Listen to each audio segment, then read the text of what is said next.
सुनकर देखो सुनकर देखो सुनकर देखो जी। ममता राहुल मोदी बोले, लिखे जितेंद्र जी।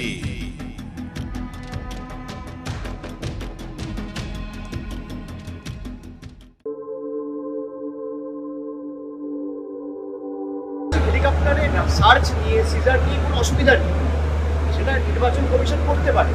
আমার আপত্তি হচ্ছে যখন আপনি কিছু পাননি তখন আপনি বলছেন যে আমি হেলিকপ্টারের ট্রায়াল রানের অনুমতি দেবো যতক্ষণ না আমার উপর থেকে ক্লিয়ারেন্স আছে।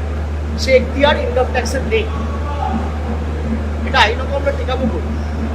টুইট করেছে আগে দেখুন, ইলেকশন কমিশনের যে নোটিফিকেশনটা উনি অ্যাটাচ করেছে তাতে লেখা রয়েছে the compensation as per existing rate. Existing rate কি?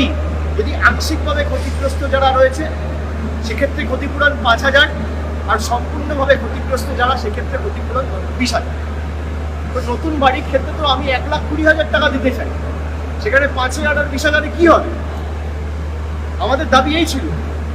তারা ইলেকশন কমিশনের হয়ে কথা বলতে গিয়ে এটা সেলফ কল করেছে, আত্মঘাতী। আজকে তমলুকের যে নবগঠিত নির্বাচন কমিটি হয়েছে এবং এই জেলার সাংগঠনিক কমিটিকে নিয়ে বৈঠক ছিল, কয়েকটা জায়গায় যেখানে আমাদের কিছু সমস্যা ছিল ইন্টারনাল, সেগুলো নিয়ে বিস্তারিত আলোচনা হয়েছে। আমি প্রত্যেকটা এমএলএর সাথে আলাদা করে কথা বলেছি। পরবর্তীকালে প্রায় 200 জন ছিল, সেখানে বিস্তারিত প্রত্যেকটা ব্লক ধরে ধরে আলোচনা হয়েছে। এবং তৃণমূল কংগ্রেস 21-এ এই জেলায় যা ফল করেছে তার থেকে ভালো ফল।